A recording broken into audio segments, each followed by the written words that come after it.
Hello दोस्तों, फिर से स्वागत है आपका एक नए वीडियो में नए टॉपिक के साथ। तो आज अपन ने जो रिमेनिंग पार्ट था इंट्रोडक्शन ऑफ जेनेटिक्स का, उसको आज कंप्लीट करेंगे। तो अपन ने क्या क्या पढ़ा था कि सेल डिवीजन पढ़ लिया था, जीन की स्ट्रक्चर पढ़ ली थी, उसके कैरेक्टर पढ़ लिए थे, फिर बाद में क्रोमोसोम सेक्स डिटर्मिनेशन पढ़ लिया था अपन ने, फिर बाद में क्रोमोसोमल एब्रिवेशन पढ़ लिया था। तो ये 4 टॉपिक अपन ने फर्स्ट वाली वीडियो में कंप्लीट कर लिए थे। अब जो रिमेनिंग पार्ट है जिसमें कि पेरेंटल इनहेरिटेंस या सेक्स लिंक इनहेरिटेंस है ना, फिर वहाँ मेंडल की जो लॉ है ना, थ्योरीज है, वो बचा हुआ है। फिर वहाँ मैकेनिज्म ऑफ इनहेरिटेंस है ना, फिर वहाँ में एरर ऑफ म्यूटेशन है ना। फिर एक पॉइंट आता है कि पेरेंटल एप्लीकेशन इन जेनेटिक्स। ये पॉइंट आपको मैंने एक वीडियो में कंप्लीट कर दिया है। तो इस टॉपिक को मतलब आखिर में मैं बता दूंगा कि इस वीडियो में देख लेना है ना, ये डिस्क्रिप्शन में दे दूंगा। तो ये 4 टॉपिक अपन को पढ़ने हैं कि मतलब क्या नाम है, error of transmission, mechanism of inheritance या मेंडल की थ्योरी या लॉ है ना, फिर हम पेरेंटल इनहेरिटेंस या सेक्स लिंक इनहेरिटेंस। तो ये 4 टॉपिक अपने रिमेनिंग पार्ट है ना। तो बिना किसी देरी का अपन इसको क्या नाम है, इन टॉपिकों को कंप्लीट करते हैं। तो सबसे पहले बात करते हैं कि पेरेंटल ऑफ इनहेरिटेंस या सेक्स लिंक इनहेरिटेंस ये क्या होता है ना। तो सबसे मतलब नॉर्मली अपन बात करते हैं, इसका मतलब होता है कि पेरेंटल इनहेरिटेंस का मतलब होता है कोई भी जेनेटिक डिसऑर्डर है ना, वो उसकी प्रोजेनी जो प्रोजेनी है ना, उसमें जीन के थ्रू ट्रांसमिटेड हो जाए। मतलब कोई भी जेनेटिक डिसऑर्डर हुआ है ना, वो है ना, उसके जो बच्चे हैं ना उसमें पास पास हो जाता है, मतलब चला जाता है जीन के थ्रू या डीएनए के थ्रू है ना। तो इसे बोलते हैं पेरेंटल इनहेरिटेंस है ना। तो इसमें मतलब मेनली क्या रहता है, जैसे अपन 46 गुणसूत्र रहते हैं ना, जिसमें एक ऑटोसोमल रहते हैं 22 पेयर और एक पेयर होता है एक्स क्रोमोसोम, सेक्स क्रोमोसोम रहता है ना। तो मेनली क्या रहता है कि एक मेल के द्वारा आता है, एक फीमेल के द्वारा आता है। मतलब मेल के द्वारा तो क्या नाम है, स्पर्म के थ्रू, फीमेल के द्वारा ओवम के थ्रू आता है ना, एक्स हुआ या वाई हुआ जो भी है ना। तो वो ही जेनेटिक डिसऑर्डर है ना, उन्हीं के द्वारा एक पीढ़ी से दूसरी पीढ़ी में ट्रांसमिटेड हो जाता है। मतलब ऑटोसोमल भी हो सकता है और एक्स क्रोमोसोम के भी कारण हो सकता है ना। तो सबसे मेनली अपने इसमें क्या कौन कौन से ज़्यादा मतलब प्रोबेबिलिटी रहती है कि ऑटोसोमल डोमिनेंस के कारण हो सकता है, ऑटोसोमल रिसीवर के कारण हो सकता है ना। ऑटोसोम के कारण 2 टाइप के हो गए, एक तो डोमिनेंस और एक रिसीवर। फिर हमें एक्स लिंक के कारण कितने हो सकते हैं, एक्स लिंक के कारण 2 ही होते हैं कि एक्स लिंक डोमिनेंस हो सकता है, एक्स लिंक रिसीवर हो सकता है ना। तो ये थे कि मतलब एक तो क्या नाम है, ऑटोसोम के कारण dominance and receiver, x link के कारण डोमिनेंस और रिसीवर। तो ये 4 टाइप के रह गए है ना।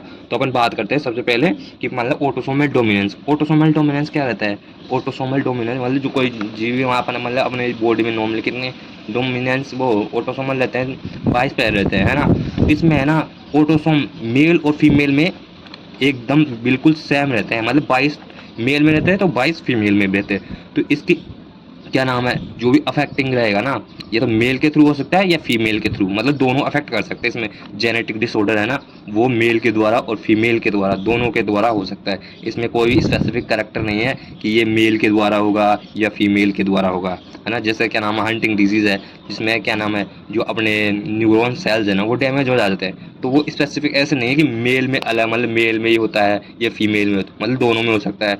होते हम हाइपर क्या फिर इसके बाद हम बात करते हैं कि ऑटोसोमल रिसीवर क्या रहता है। ऑटोसोमल रिसीवर, इसमें वही सेम बात है कि मतलब क्या नाम है, इसमें ऑटोसोम, उसमें क्या था, ऑटोसोम डोमिनेंस था है ना। इसमें क्या रहेगा, ऑटोसोम है ना रिसीव करेगा, मतलब कंडक्ट करेगा। इसमें ऐसे मतलब वही है कि इसमें भी मेल और फीमेल की कोई भी मतलब वो नहीं है कि मेल में ही होगा या फीमेल में, दोनों में हो सकता है। ये मेल और फीमेल में हो सकता है, दो बोथ पेरेंट्स है ना, दोनों पेरेंट्स उनके द्वारा हो सकता है ये है ना। फिर हम इसमें क्या रहता है कि जैसे इसमें रहता है कि कोई भी मतलब मेल और फीमेल दोनों इक्वली डिवाइडेड रहता है कि जेनेटिक डिसऑर्डर, जैसे उदाहरण के लिए मान के चले, जैसे सिस्टिक फाइब्रोसिस है या सिकल एनीमिया है। सिकल एनीमिया में क्या होता है, जो बीटा कार्बन की छठे मतलब बीटा कार्बन का छठा कार्बन रहता है ना, बीटा श्रृंखला, तो 2 चेन रहती है हीमोग्लोबिन में, एक तो अल्फा रहते हैं एक बीटा रहते हैं। तो बीटा कार्बन के छठे कार्बन पर है ना गुल्टामिक की जगह वैलेनिक आ जाता है, गुल्टामिक की जगह छठे कार्बन में गुल्टामिक की जगह वैलेनिक आ जाता है, जिसके कारण उसकी स्ट्रक्चर है ना हाथी आकार, मतलब दांत लिए रहते हैं ना अपनी दांत ली जैसे कटाई करते हैं, तो उस शेप ही हो जाते हैं, जिसके कारण ऑक्सीजन ट्रांसपोर्टेशन में उसको मतलब डिफिकल्टी आ जाता है, मतलब ब्रीथिकल डिफिकल्टी आ जाती है जिन पेशेंट में क्या नाम है सिकल सेल एनीमिया रहता है उनमें है ना। तो ये क्या था, ऑटोसोमल के कारण क्या था, एक तो डोमिनेंस था, एक रिसीवर था है ना। फिर अपन बात करते हैं कि नेक्स्ट की नाम है कि एक्स लिंक में भी दो था, एक और एक्स लिंक डोमिनेंस था, एक्स लिंक रिसीवर था।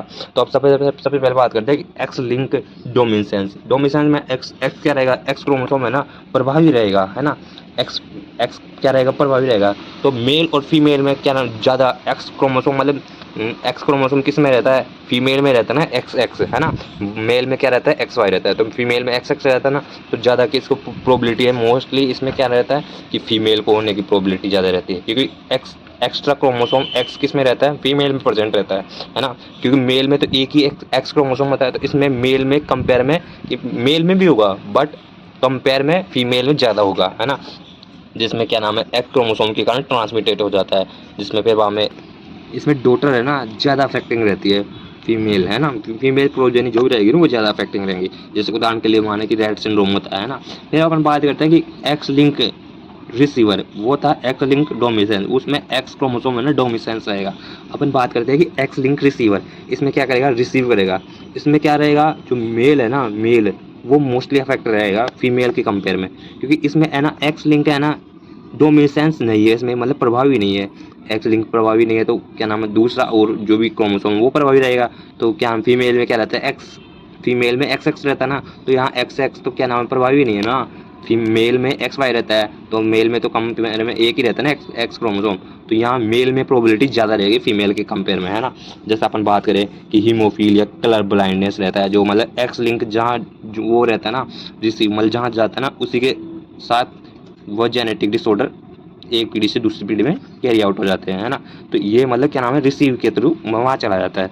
जैसे मतलब अभी मतलब एग्जांपल बताया कि हीमोफीलिया कलर ब्लाइंडनेस, हीमोफीलिया में क्या रहता है कि मतलब जो क्लोटिंग फैक्टर है ना वो मतलब प्रॉपर रूप से काम नहीं करते, मतलब क्लोट नहीं बन पाता है ना। और कलर ब्लाइंडनेस क्या रहता है, कलर ब्लाइंडनेस में जो लाल और हरे में जो मतलब पेशेंट है ना जो भी वो उन दोनों में डिफरेंस नहीं कर पाता कि लाल कलर कौन सा है कि नीला कलर कौन सा है। फिर वहाँ में क्या नाम है एक इसके साथ साथ एक और दिया गया कि माइटोकॉन्ड्रियल इनहेरिटेंस है ना, जो भी जेनेटिक जीन्स है ना, क्योंकि माइटोकॉन्ड्रिया में एक खुद का क्या रहता है डीएनए रहता है, जिसमें खुद का डीएनए रहता है, तो उसके कारण भी कुछ इनहेरिटेंस डिसऑर्डर्स हो सकते हैं, जिसमें माइटोकॉन्ड्रिया खुद का एक न्यूक्लियस रहता है, वो सॉरी न्यूक्लियस नहीं खुद का एक डीएनए रहता है ना। तो वो मतलब वो एक मतलब जो भी चिल्ड्रन रहेंगे उन्हें ना मतलब बच्चे है ना उसकी माँ के थ्रू उसमें पेरेंट जो बच्चे हैं ना उसमें ट्रांसमिटेड होगा, फीमेल के थ्रू ट्रांसमिटेड होगा ना कि मेल के थ्रू, है ना। तो इसके थ्रू ये मतलब क्रोमोसोमल इनहेरिटेंस हो सकता है।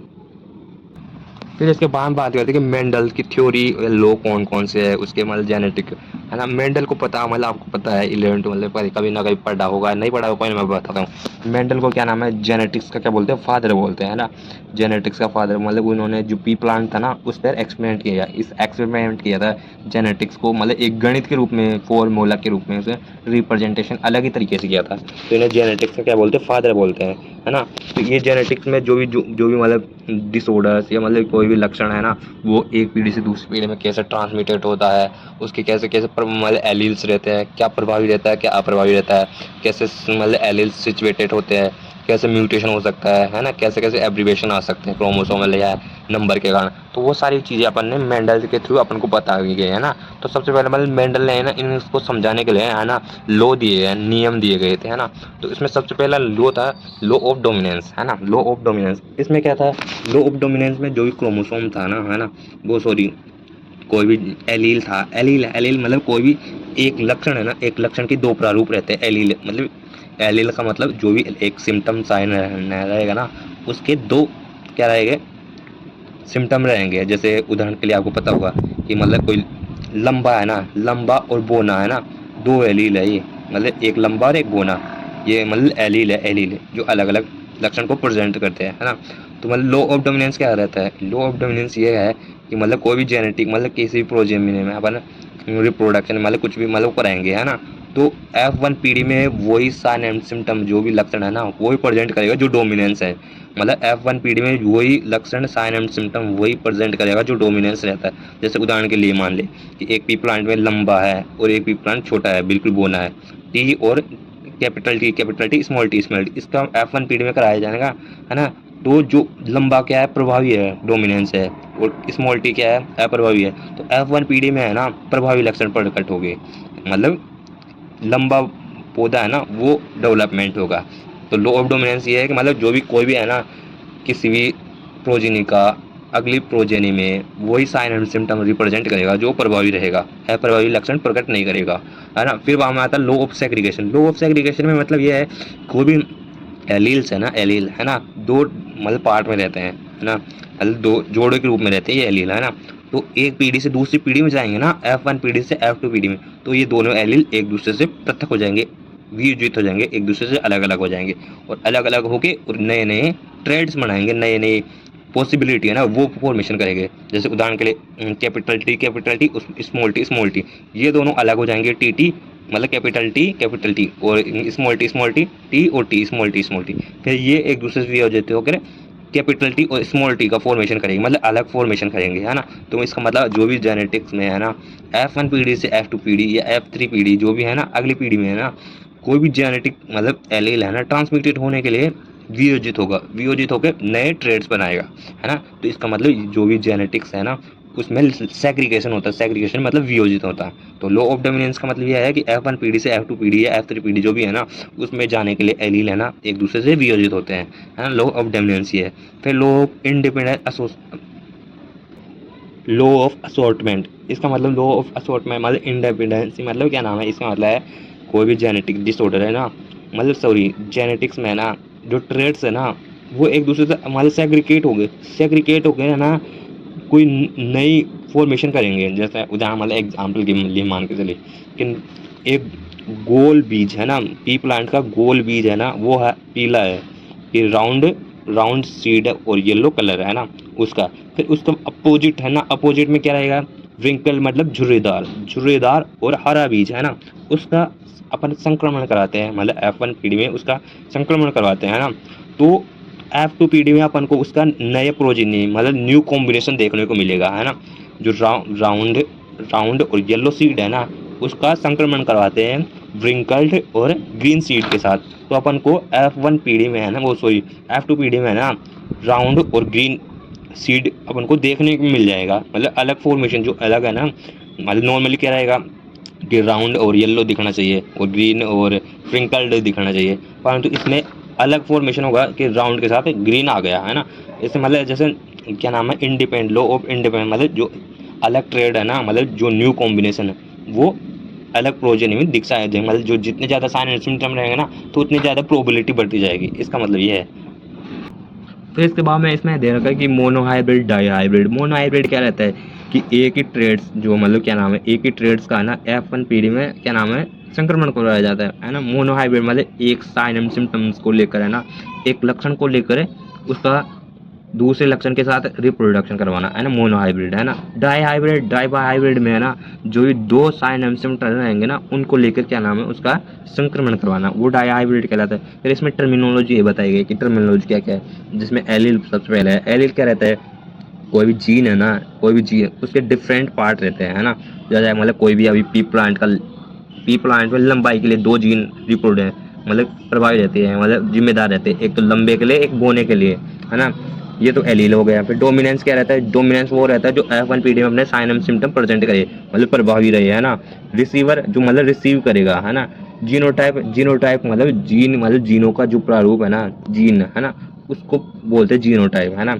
जैसे क्या नाम है जीन उसके आंतरिक स्वरूप को बोलते हैं, जो मतलब जैसे अपना क्या नाम है उसको देख के नहीं बता सकते किसका जीनोटाइप, मतलब उसका जो न्यूक्लियर जड़ मतलब क्या नाम है जो जेनेटिक स्ट्रक्चर है उसको देख कर बता सकते हैं कि इसका जीनोटाइप क्या है। फिनोटाइप मतलब जो फिजिकल अपीयरेंस रहता है ना उसको देख कर बता सकते हैं, है ना। जैसे क्या नाम है कोई भी जैसे अपन पेड़ जो भी पौधा है पी प्लांट है ना उसको देख के बता सकते हैं कि मतलब ये लंबा है कि छोटा है ना। इसके गोल बीज है कि व्रिंकल्ड है, इसका कलर क्या नाम फली का हरा है कि पीला है ना, वो देख के बता सकते हैं, उसे क्या बोलते हैं फिनोटाइप बोलते हैं, है ना। होमोजाइगस मतलब समान समयुग्मजी, मतलब स्मॉल टी कैपिटल टी मतलब समयुग्मज मतलब समान युग्मज, है ना होमोजाइगस। हेट्रोजाइगस मतलब विषम युग्मजी जिसमें अलग अलग स्मॉल टी के साथ कैपिटल टी, है ना। तो ये मतलब थोड़ा सा वो दिए गए टर्मिनोलॉजी एलील, है ना। फिर हमें dominance receiver genotype phenotype homozygous heterozygous, है ना, ये टर्मिनोलॉजी दी गई है। फिर इसका बाद में अपन बात करते हैं कि क्या नाम है मैकेनिज्म ऑफ इनहेरिटेंस। मैकेनिज्म मतलब इनहेरिटेंस, इसका मतलब ये है कि मतलब कोई भी जेनेटिक्स है ना, जेनेटिक्स में जो मतलब पॉसिबिलिटी है ट्रेड्स है ना वो एक पेरेंट से दूसरे प्रोजेनी में कैसे ट्रांसमिटेड होते हैं, मतलब जो जेनेटिक इन्फॉर्मेशन है ना एक पेरेंट से उसकी प्रोजेनी है ना उसमें कैसे ट्रांसमिटेड हो रहे हैं, तो उसके बारे में अपन इसके बारे में क्या है, मतलब ये प्रोसेस क्या रहती है, मैकेनिज्म है ना। इस प्रोसेस में जो जेनेटिक इन्फॉर्मेशन है, जो जेनेटिक ट्रेड्स है, जो जीन है, जो डीएनए है ना, वो एक पेरेंट से दूसरे पेरेंट्स में कैसे जा रहा है उसके बारे में अपन इसके बारे में पढ़ेंगे, है ना।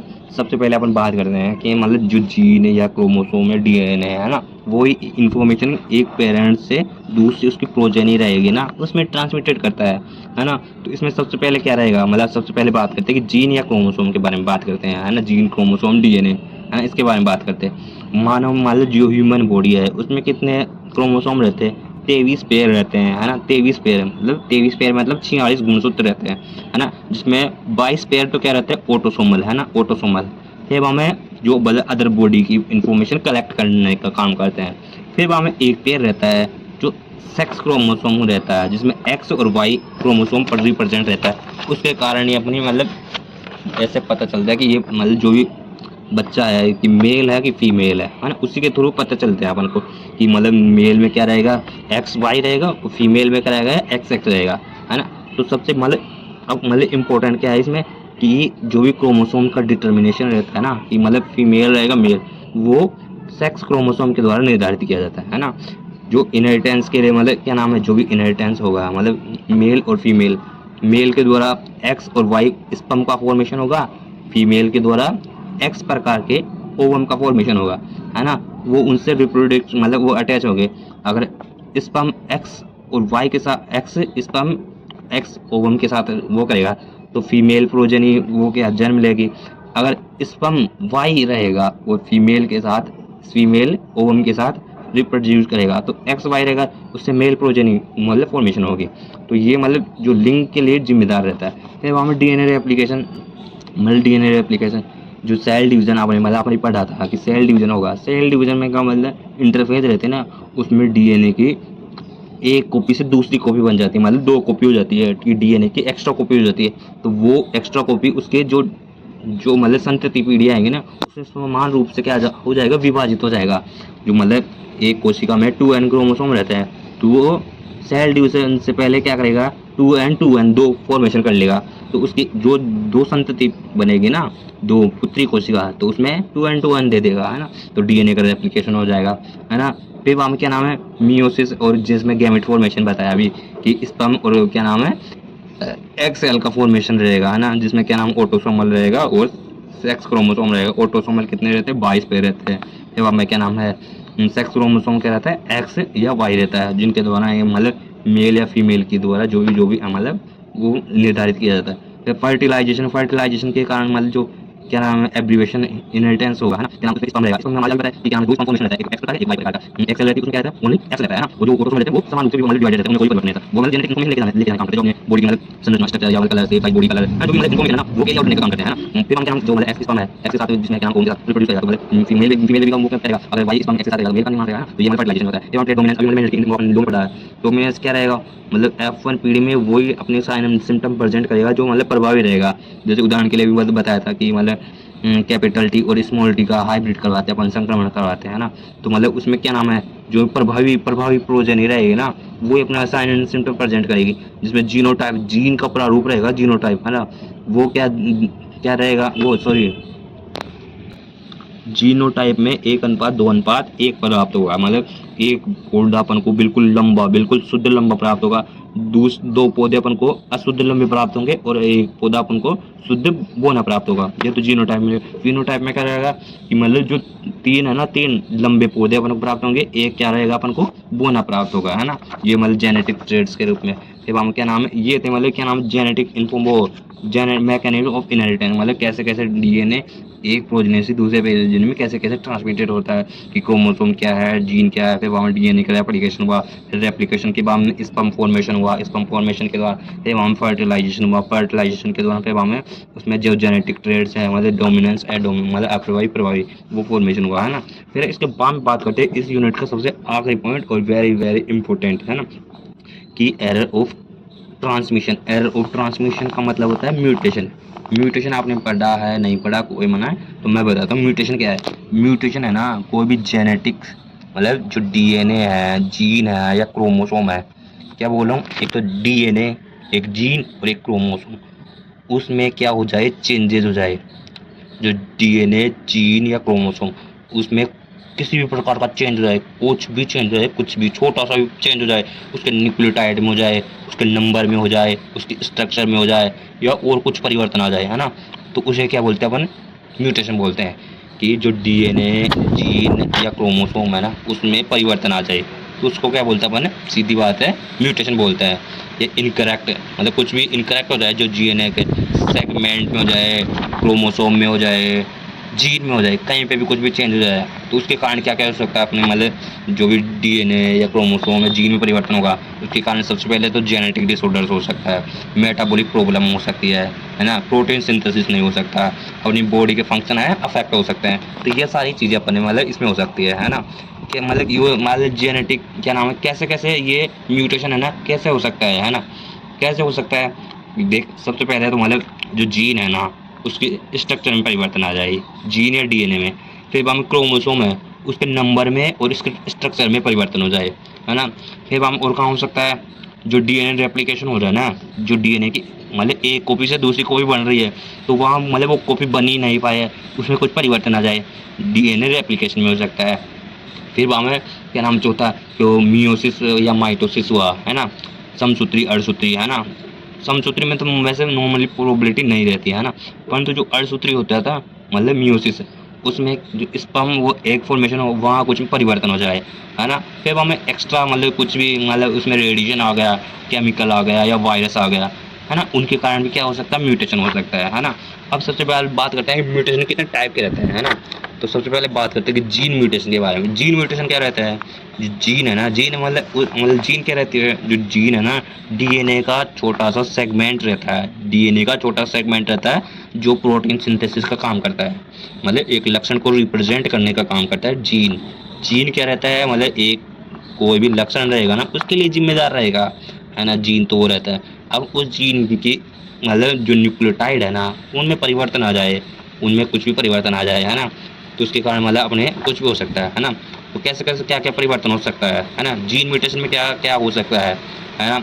या तो जो जीन है ना, जीन जो डीएनए का सेगमेंट है, उनमें चेंजेस आ जाए, मतलब डीएन जो जीन है ना, जीन उसका सेगमेंट में चेंज हो जाए। जैसे उदाहरण के लिए माने अपन, है ना, जैसे जीन है ए बी सी डी और ई, है ना, ये था नॉर्मली, है ना। अब इसमें परिवर्तन क्या आया कि ए बी डी सी ई ये आ गया, मतलब जो जीन है ना, सी और डी में चेंज आ गया, है ना। फिर वहाँ में आता है कि इन्वर्जन, इन्वर्जन में क्या रहेगा, जो जीन है ना, उसमें क्या रहेगा, ऐड हो जाएगा। जैसे उदाहरण के लिए मान के चले, जैसे जीन है अपने पास ए बी सी डी ई, है ना, ये जीन है। अब इसमें क्या हुआ कि एक्स्ट्रा ही कुछ फॉर्मेशन मतलब ऐड हो गई जीन। जैसे उदाहरण के लिए माने कि A B C F D और ई, मतलब यहाँ क्या हुआ, एफ आके ऐड हो गया, है ना। मतलब इन्वर्जन में जो एक्स्ट्रा क्रोमोसोम मतलब कुछ भी है ना, बेस पेयर, वो आके ऐड हो जाएगा। फिर इसके बाद हम बात करते हैं कि डिलेशन क्या रहता है। डिलेशन में है ना, वो एक बेस पेयर है ना, वो रिमूव हो जाएगा, है ना। जैसे उदाहरण के लिए मान के चलिए अपन की जीन है ए बी सी डी ई, है ना, ये जीन है। इसमें क्या हुआ कि जो ए बी सी और ई मतलब डी जीन है ना, वो बेस पेयर है ना, वो चला गया, है ना, तो रिमूव हो गया, है ना। तो जीन में क्या है, एक तो क्या नाम है, चेंज, मतलब जो डीएनए का बेस पेयर है ना, उनमें क्या हो जाए, चेंज हो जाए, या फिर क्या हो जाए, ऐड हो जाए या रिमूव हो जाए, है ना। ये है जीन म्यूटेशन, है ना। फिर इसके बाद बात करते हैं कि क्रोमोसोमल म्यूटेशन क्या रहता है। क्रोमोसोमल म्यूटेशन है ना, कि जो क्रोमोसोम है उसमें क्या, या तो स्ट्रक्चर में परिवर्तन आ जाए, या उसके नंबर में परिवर्तन आ जाए, है ना। स्ट्रक्चर और नंबर में परिवर्तन आ जाए, तो दो प्रकार के ये अपन ये टॉपिक है ना, क्रोमोसोमल एब्रिविएशन पढ़ा था। चलो पॉइंट मैं बताता हूँ कि क्या नाम है, क्रोमोसोम है ना, उसमें क्या हो जाए, परिवर्तन हो जाए, म्यूटेशन हो जाए। तो कितने टाइप का, मतलब एक तो नंबर में नंबर के कारण और एक स्ट्रक्चर के कारण, है ना। तो सबसे पहले बात करेंगे नंबर के कारण। नंबर अपने वाले जो ह्यूमन सेल रहती है, उसमें क्या नाम 46 गुणसूत्र रहते हैं, है ना। तो उसमें क्या रहे, या तो एक्स्ट्रा कॉपी फॉर्मेशन हो जाए, या कि उसमें क्रोमोसोम में गायब हो जाए, या मतलब डिलेशन हो जाए, है ना। तो सबसे पहले बात करते हैं कि एन्यूप्लॉइडी। एन्यूप्लॉइडी क्या नाम है, उसमें क्रोमोसोम है ना, उसके सेट में कुछ ना परिवर्तन हो जाए, है ना। तो सबसे पहले मतलब कुछ ना कुछ परिवर्तन हो जाए, है ना। तो सबसे है ट्रायोसोमी। ट्रायोसोमी में क्या रहेगा, ट्रायोसोमी में ना एक्स्ट्रा क्रोमोसोम का फॉर्मेशन हो जाएगा। जैसे 46 क्रोमोसोम है अपनी बॉडी में, तो 46 की जगह 47 या 48 या 49, मतलब 1 या 2 या 3 क्रोमोसोम का एक्स्ट्रा फॉर्मेशन हो जाए, यह है ट्रायोसोमी। मोनोसोमी में क्या रहेगा कि जो क्रोमोसोम है ना 46 गुण से, उसमें कमी आ जाए, मतलब 45, 44, 43 ऐसे हो जाए, मतलब कॉपी, मतलब क्या नाम है, फॉर्मेशन नहीं हो, है ना। तो एन्यूप्लॉइडी में कुछ दो टाइप का है, एक ट्रायोसोमी एक मोनोसोमी। फिर इसके बाद हम बात करते हैं पॉलीप्लॉइडी, मतलब जो क्रोमोसोम है ना उसका एक्स्ट्रा सेट, मतलब जो क्रोमोसोम की एक जोड़ा है ना वही एक्स्ट्रा क्रोमोसोम फॉर्मेशन हो जाए। जैसे मतलब उदाहरण के लिए मान के चले कि 22वां पेयर है ना, 22वां जोड़ा, वो 2 फॉर्मेशन हो जाए, मतलब 22 का डबल, मतलब क्या नाम 22वां क्रोमोसोम है ना वो 2 बार कॉपी हो जाए, है ना। तो पॉलीप्लॉइडी में होता है। फिर स्ट्रक्चर क्रोमोसोम म्यूटेशन में क्या रहेगा कि स्ट्रक्चर में क्या नाम है उसमें परिवर्तन हो जाएगा, है ना। तो सबसे पहले मतलब जो डिलेशन है, डिलेशन क्या है, जो क्रोमोसोम का पार्ट है ना वो कुछ पार्ट है ना डिलीट हो जाएगा, मिसिंग हो जाएगा, है ना। डिलेशन में यह होता है। डुप्लीकेशन में जो क्रोमोसोम का पार्ट है ना वो डुप्लीकेट हो जाएगा, वो डुप्लीकेशन हो जाएगा। फिर इसके बाद में आता है इन्वेजन। इन्वेजन में है ना जो क्रोमोसोम का कॉपी हो जाएगी, मतलब एक्स्ट्रा कॉपी फॉर्मेशन हो जाएगी। फिर ट्रांसलोकेशन में है ना जो क्रोमोसोम है ना वो एक जगह से दूसरी जगह ट्रांसलोकेट हो जाएगा। जैसे उदाहरण के लिए बताया कि जैसे पहला क्रोमोसोम पहली जगह फर्स्ट पे रहता है, दूसरा दूसरी पे, तीसरा तीसरी पे, चौथा चौथी पे रहता है ना। तो इसमें है ना पहला क्रोमोसोम है ना वो चौथी पे चला जाता है और चौथा क्रोमोसोम पहले पे आ जाता है, मतलब जो लोकेशन है ना मतलब फिक्स, मतलब सीक्वेंस है उसमें न होके एक दूसरे में परिवर्तन हो जाता है, मतलब जगह चेंज कर लेते हैं, है ना। ट्रांसलोकेशन में वो होता है। फिर हमें रिंग फॉर्मेशन में दो क्रोमो रहता है ना, दो क्रोमो दूसरे से ऐड हो जाते हैं, तो एक मतलब कोई क्या कहते हैं, मतलब क्या क्या प्रभाव रहता है। म्यूटेशन काम भी हो सकता है ना, हार्म भी होता है, भी हो सकता है, और या न्यूट्रेट मतलब जो न्यूट्रेंस रहता है न्यूट्रल, मतलब कुछ भी ना उदास, मतलब ना तो हार्मफुल है ना ही बेनिफिट है ना, दोनों ही नहीं, मतलब कुछ भी काम नहीं उसका, है ना। हार्मफुल में जैसे अपन मतलब जैसे कैंसर हो गया, है ना, कोई भी जेनेटिक डिसऑर्डर हो गया, मेटाबॉलिक डिसऑर्डर हो गया, या कुछ भी अपनी बॉडी फंक्शन एबनॉर्मलिटीज आ गई, वो हो सकता है, ये तो मतलब हार्मफुल हो गया। बेनिफिशियल क्या हो सकता है, जो कि बेनिफिशियल में जो मतलब क्या नाम है, जैसे किसी में क्या नाम है सिकल सेल एनीमिया, है ना, वो हो गया, तो उसमें क्या रेजिस्टेंस आएगा, उसमें मलेरिया नहीं हो सकता। तो ये बेनिफिशियल मतलब बेनिफिट हुआ ना कि उस पेशेंट में मलेरिया नहीं हो सकता, जहाँ सिकल हो गया ना मलेरिया नहीं हुआ। और न्यूट्रिएंट वाले जिसमें कोई भी ना तो बेनिफिट हुआ, नहीं हार्मफुल हुआ, न्यूट्रल है, वो उदासीन है ना। ये तो इसके क्या नाम हो गए। फिर हम इसमें कोज क्या क्या हो सकते हैं कि मतलब म्यूटेशन कैसे कैसे हो सकता है ना। म्यूटेशन है ना फिजिकली हो सकता है। फिजिकल में क्या हुआ कि एक्स रे के कारण हो सकता है, गामा रे के कारण हो सकता है, केमिकल एजेंट, जो केमिकल एजेंट है ना उनके कारण क्या नाम है म्यूटेशन हो सकता है। जब हम बायोलॉजिकल में जो वायरस रहते हैं ना उनके कारण अपने शरीर में म्यूटेशन हो सकता है ना। ये तो क्या नाम है, तो ये था म्यूटेशन, है ना। म्यूटेशन में क्या क्या पढ़ा है ना कि म्यूटेशन क्या होता है, कैसे हो सकता है। फिर हम म्यूटेशन कितने टाइप के रहते हैं, जी म्यूटेशन पढ़ा, फिर क्रोमोसोम में क्या नाम है, जो क्या है नंबर के कारण हो सकता है या स्ट्रक्चर के कारण होता है ना। फिर इफेक्ट पड़े, फिर कोज पड़े, तो ये सारी चीजें अपने पढ़ा। तो मतलब ये आपकी इंट्रोडक्शन ऑफ जेनेटिक्स क्या हो गई, कंप्लीट हो गई। इसमें एक प्रैक्टिकल एप्लीकेशन जेनेटिक्स है ना, तो ये एक वीडियो मैंने बताया, वो आपको डिस्क्रिप्शन में बता दूंगा, है ना। तो इस वीडियो में पढ़ने क्या पढ़ा कि इनहेरिटेंस या एक्स लिंक्ड इनहेरिटेंस पढ़ा, पेमेंट की थ्योरी या लोग हमने, फिर मैकेनिज्म ऑफ इनहेरिटेंस पढ़ा, फिर हमें एरर ऑफ ट्रांसमिशन या म्यूटेशन पढ़ा। तो ये 4 चीजें अपनी। और फिर वाली वीडियो में हमने cell division, gene sex determination है, क्रोमोसोम है, ये उनकी वीडियो है ना। तो ये आपकी इंट्रोडक्शन जो जेनेटिक्स है ना वो कंप्लीट हो चुका है। नेक्स्ट वीडियो में नई टॉपिक के साथ। तो जय हिंद जय भारत, मिलते हैं नई वीडियो में, टेक केयर, बाय बाय।